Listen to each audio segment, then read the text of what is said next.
Could you describe how that pressure manifested from the Diddy camp? So the people who were kind of managing my career, it all started. I was doing fine at first. I mean, I was enjoying everything.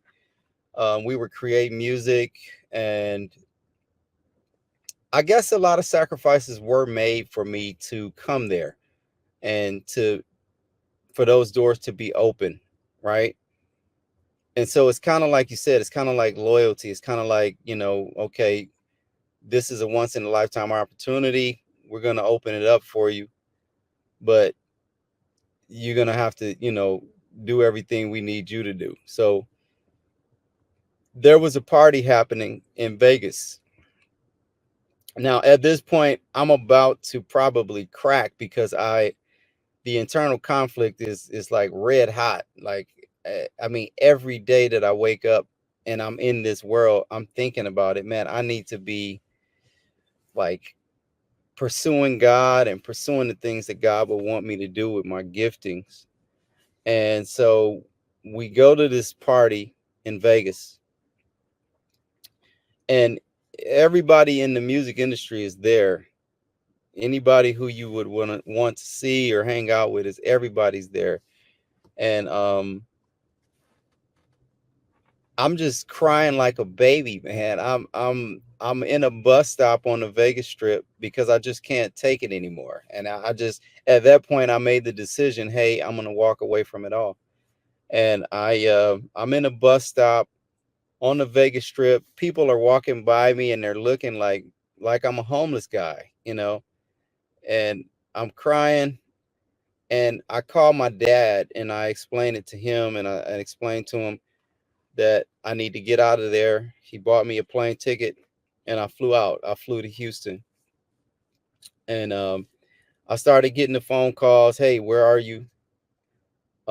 Because I wasn't in my hotel room and I'm sure people were looking for me.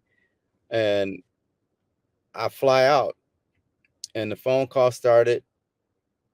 Where are you? And I tell them, hey, I left and I'm not coming back. And that's when it escalated to, threats, calls to, my loved ones, and um,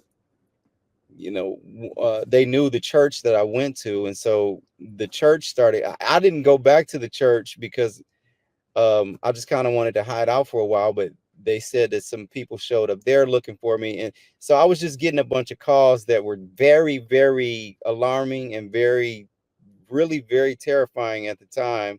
I'm a young guy, and I don't have any power or money or anything to make any real moves. And then you got these big guys, they're rich and powerful, and they're looking for you. And they're somehow connected to people in your own family that you didn't even know they knew, right? So my wife, my at the time she was my girlfriend, they even called her out in South Carolina. So it was crazy. It was a very scary time. So when you were making this decision then to step down, did you anticipate that the Diddy camp had this capacity to threaten and reach out, and or did it take you by Mm, surprise? I did. I mean, oh yeah, I would hear different things, but I didn't know. I mean, I had no clue that it would happen to me. I mean, I'm like, it's my choice. If I don't want to do it, I don't want to do it. If I know it's disappointing, but if I want to walk away, I should just be able to walk away. So no, I had no idea that it would yield that type of result. That these guys would actually want to come after me or threaten me.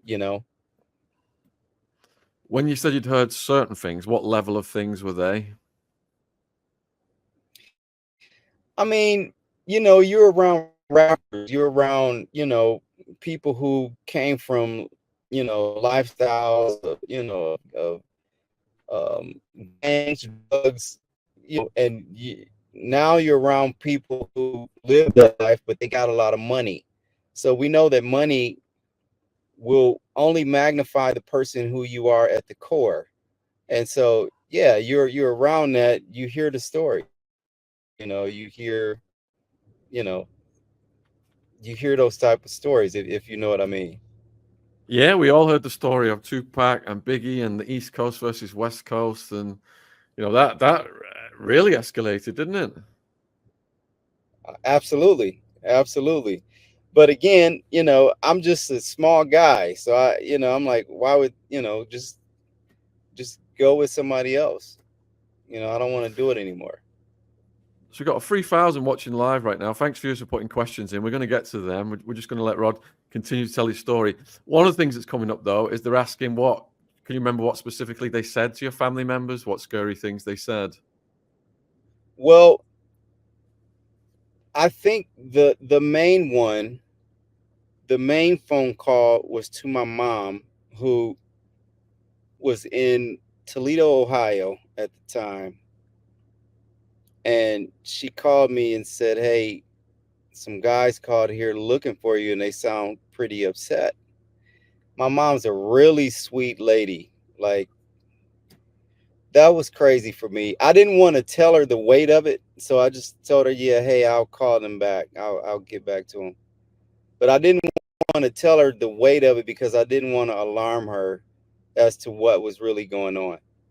Now, one person, my girlfriend, who's my wife now, she let me know the full brunt of it, that they were really aggressive, and so my heart just sunk. I'm like, this is not happening. Like, this is crazy.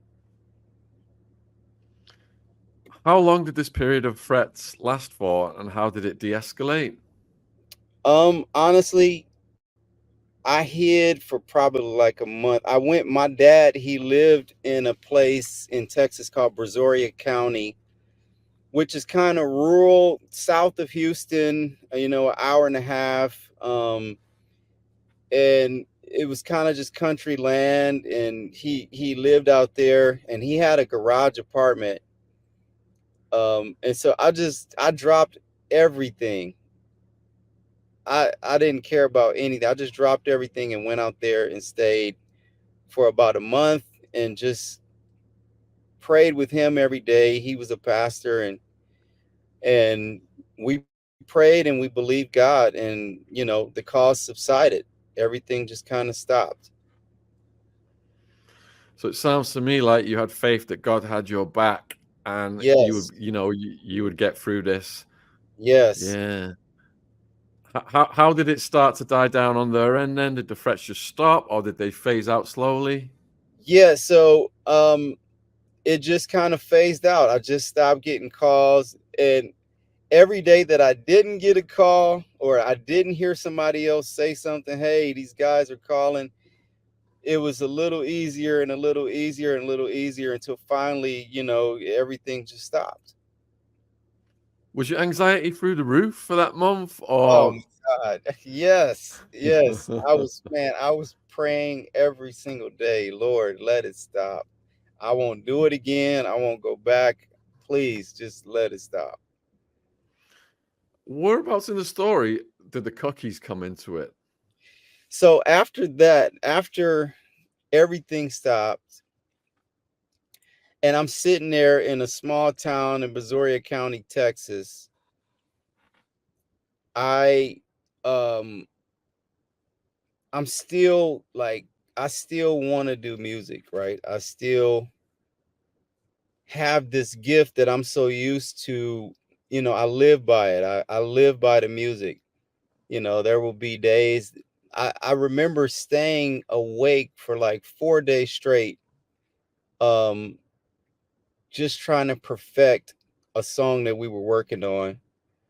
And that's just the dedication level I have for it. And so just to fall completely off of it and never go to a studio again, it was kind of tough. It was a tough period. And so finally, I got to the point to where I was ready to go back. I went to there's a guy in Houston. His name is Warren Fitzgerald. He's an attorney. He was an attorney for Destiny's Child at the time, and he had a studio, and he agreed to let us use the studio. we I went back and I started making music again, right? And a lady shows up one night. I'm in the studio by myself. It's pretty late. I'm on the 21st floor. Um, in a downtown Houston, this is a like a skyscraper almost. I'm on the 21st floor and I'm in the studio and she shows up. I used to leave the door open because after hours they used to turn the AC off in the rooms, but in the hallway the air was still blowing, so I would leave the door open so the air can get in. And so she kind of came by the door and heard the music, and we just had some small talk, and then she said, "Hey, I got these cookies. You want to try one?" And I said, "Yeah, why not?" And she said, "Yeah, they're ganja cookies." And I had heard of ganja cookies, but I said, I'll try anything once. So she gave me the cookies. They looked amazing. They even had like pecans on them. They were like chocolate chip with like pecans, and they looked so flaky and buttery. So I tried one. It was amazing. And then I ate two. Then I ate three. And I'm like, man, I don't feel this. Like they're supposed to kick in or what? And so I was up to like six cookies.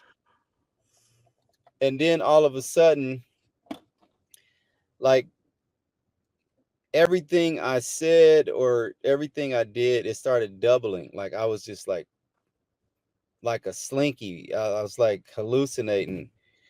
And that's when it all started. That's when it all went downhill. Take us through it. Yeah, it went downhill fast at that point. So What happened to the woman? I don't. It's like she disappeared.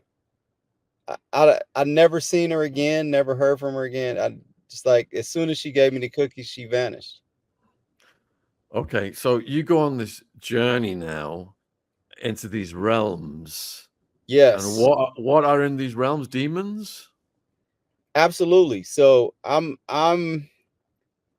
in an altered state of mind, and it's a spiritually heightened realm that I'm in, and it's like the veil is snatched off, and now these demons are talking, and I can hear them clearly, and I can see them, and it's crazy, and they're saying, we got you now, you know, um, you're gonna die, and you're gonna go to hell. You've been disobeying God, and I'm hearing all of these voices and all of these things. So I'm praying and I'm crying out to God, and the demons are telling me, He can't hear you. It's too late.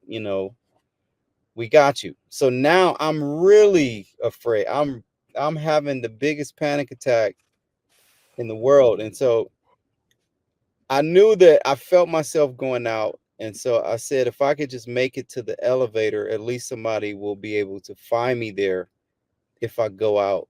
And so I went to the elevator, got in, and I hit the first floor, and I went unconscious.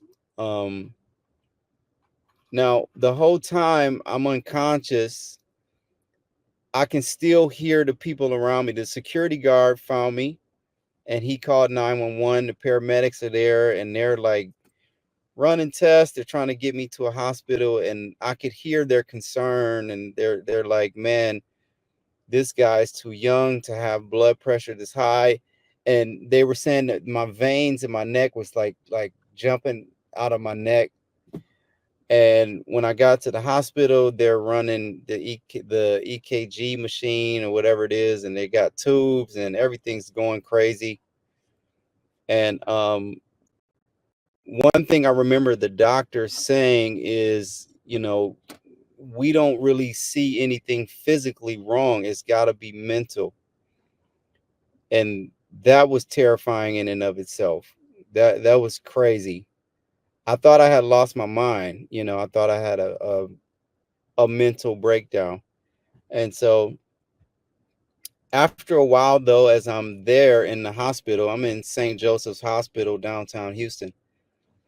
Um, I hear my pastors come into the room and they're praying, and then all of a sudden I feel peace. It's like I felt safety and peace once I heard them praying for me. And then I was able to clearly talk to God, and I started talking to God, and I asked God that if it was really him telling me to leave the music, to just let it all go. And if it was, if he could give me confirmation of sorts. And so after I got better, the day I walked out of that hospital, um, I found a cassette tape on the ground, and the cassette tape said "The Truth Behind Hip Hop." And it was a very extensive message with lots of research from a man named G. Craig Lewis, who had a ministry out of Dallas, Texas. And it was eye-opening for me at the time, and it was the key that I needed to finally push past, breaking free from the music industry and the desire to want to be in it.